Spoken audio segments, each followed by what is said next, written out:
আসসালামু আলাইকুম, আনিশা কিচেনে সকলকে স্বাগতম। আজকের রেসিপি হচ্ছে চিকেন পিৎজা। আর এই পিৎজাটা বানানো খুবই সহজ। এটা দেখলে যে কেউ বানাতে পারবে, কোনো রকমের ইস্ট ছাড়াই কিন্তু আজকের পিৎজাটা আমি তৈরি করে নিয়েছি। এটা ছোট থেকে বড় সকলেই খুবই পছন্দ করবে। পুরো ভিডিওটি না টেনে দেখতে থাকুন আর আমার সঙ্গেই থাকুন। পিৎজার জন্য ডোটা তৈরি করে নেব। ময়দার মধ্যে দিয়ে দেবো লবণ, গুঁড়ো চিনি, শুকনো উপকরণগুলো একটু হাত দিয়ে মিশিয়ে নেব। মিশিয়ে নিয়ে আমি মাঝখানটা ফাঁকা করে নিয়েছি। এবার এখানে টক দই দিয়ে দেবো। আর সব সময় আমি টক দই দিয়েই পিৎজার ডোটা তৈরি করি, যেহেতু সব সময় ইস্ট পাওয়া যায় না সব জায়গায়, সেজন্য টক দই দিয়ে আমি পিৎজার ডোটা তৈরি করি। টক দইয়ের মধ্যে দিয়ে দেবো বেকিং পাউডার, বেকিং সোডা। টক দইয়ের সঙ্গে আমি এই দুটোকে মিশিয়ে নেব ভালো করে। দেখুন টক দইটা কিন্তু ফুলতে শুরু হয়েছে। হাত দিয়ে ময়দাটাকে ভালো করে মেখে নেব।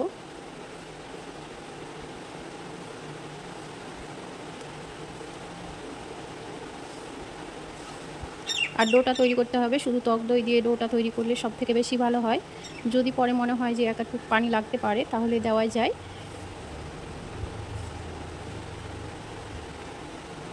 আরও কিছুটা এখানে টক দই দিয়ে দেবো।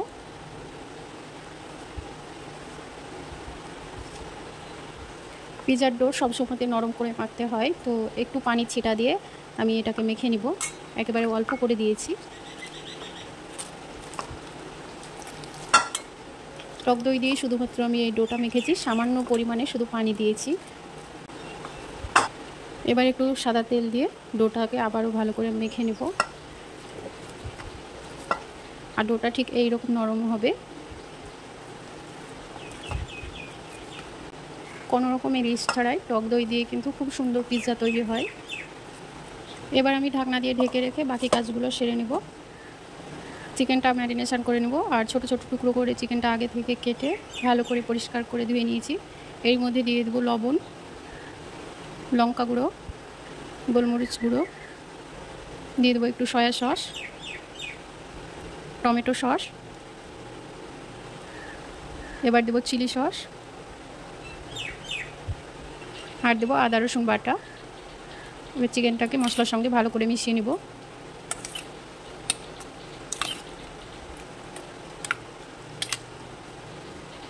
এর মধ্যে দিয়ে দেবো একটু জিরে গুঁড়ো। জিরে গুঁড়োটা দিতে ভুলে গিয়েছিলাম, তো এখন দিয়ে ভালো করে মিশিয়ে নেব। কালারের জন্য দিয়ে দেবো একটু হলুদ গুঁড়ো। আবারও সব কিছু ভালো করে মিশিয়ে নেব। কড়াইয়ের মধ্যে দিয়ে দেবো এবার তেল। তেলটাকে একটু গরম করে নেব। ম্যারিনেশন করে রাখা চিকেনটা এবার দিয়ে দেবো। নাড়াচাড়া করে একটু মিশিয়ে নেব। এই চিকেনটা রান্না হতে খুব একটা বেশি সময় লাগবে না।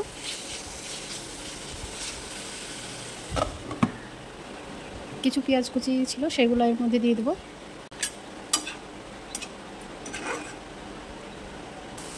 এর মধ্যে কিছু সবজি অ্যাড করব। সবজির মধ্যে আছে টমেটো আর ক্যাপসিকাম।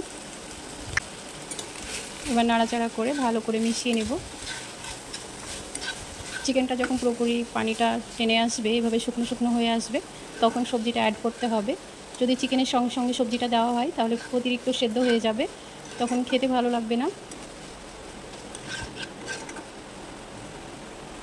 চিকেনটা রান্না হয়ে গিয়েছে, এবার নামিয়ে নেব। যে পরিমাণে আমি ময়দা মেখেছি তাতে দুটো পিৎজা হবে, তার জন্য এখানে দুটো লেচি কেটে নিয়েছি। একটা লেচি নিয়ে থালার মধ্যে এটাকে রুটির মতো করে বড় করে নেব। আর আগে থেকে থালার মধ্যে তেল মাখিয়ে রেখেছিলাম, এখন হাত দিয়ে এইভাবে করে থালার মধ্যে বড় করে নেব। ময়দাটা যত বেশি নরম হবে পিৎজাটাও কিন্তু তত বেশি নরম তুলতুলে হবে।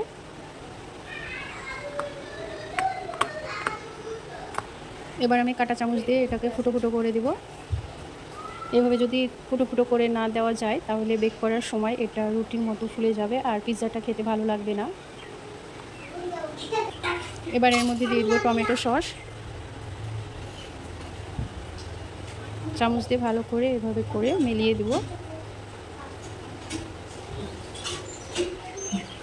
পিৎজার জন্য আমি আমুলের এই স্প্রেড চিজটা ব্যবহার করব, যেহেতু আমার কাছে অন্য কোনো চিজ নেই। আর এই চিজটা হচ্ছে স্প্রেড চিজ, তার জন্য আমি প্রথমেই দিয়ে দিচ্ছি। খেতেও কিন্তু ভারী মজা এই চিজটা।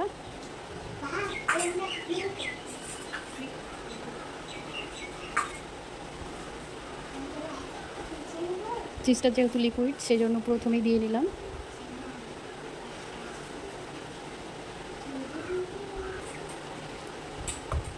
এবার এর মধ্যে দিয়ে দেবো রান্না করে রাখা চিকেন।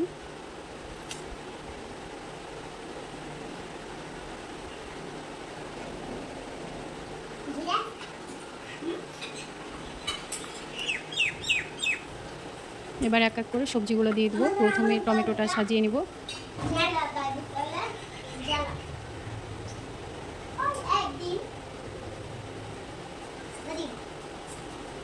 ক্যাপসিকাম এবার সাজিয়ে দেবো।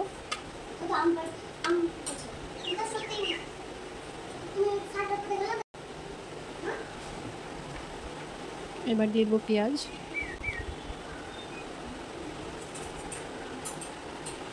উপর দিয়ে এবার চিলি ফ্লেক্স ছড়িয়ে দেবো। এবার অরিগানো দিয়ে দেবো।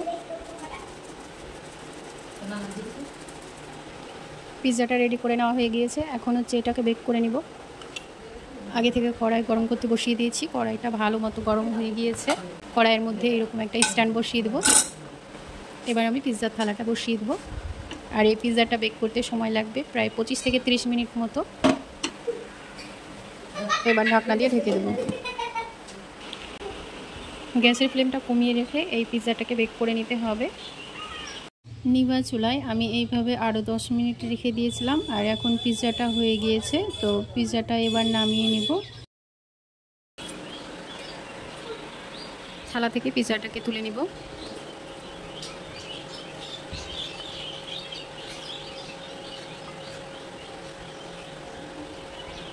দেখুন পিৎজাটা অনেক বেশি সুন্দর হয়েছে আর অনেক নরমও হয়েছে এটা। এখন হচ্ছে আপনাদের পিৎজাটাকে কেটে দেখায়।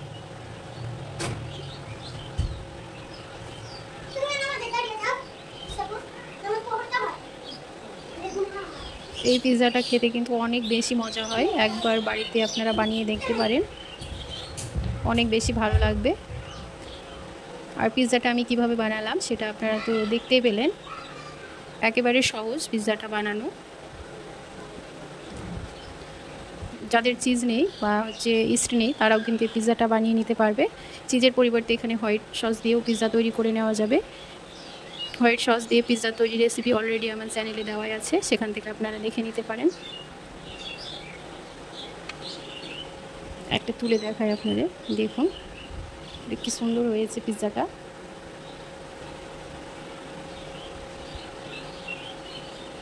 পিৎজাটা কিন্তু অনেক বেশি লোভনীয় হয়েছে, আপনারা দেখে নিশ্চয়ই বুঝতেই পারছেন।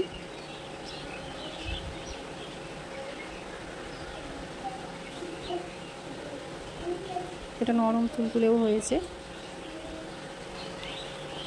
আশা করছি আজকের এই রেসিপি আপনাদের কাছে ভালো লেগেছে। ভালো লাগলে একটি লাইক করবেন, পাশে থাকা বেল বাটনটি ক্লিক করবেন। যখনই ভিডিও আপলোড করব সেমাত্র আপনার কাছে নোটিফিকেশান পৌঁছে যাবে। সেই পর্যন্ত সকলে ভালো থাকবেন, সুস্থ থাকবেন। আল্লাহ হাফেজ। দেখা হচ্ছে নতুন কোনো রেসিপিতে।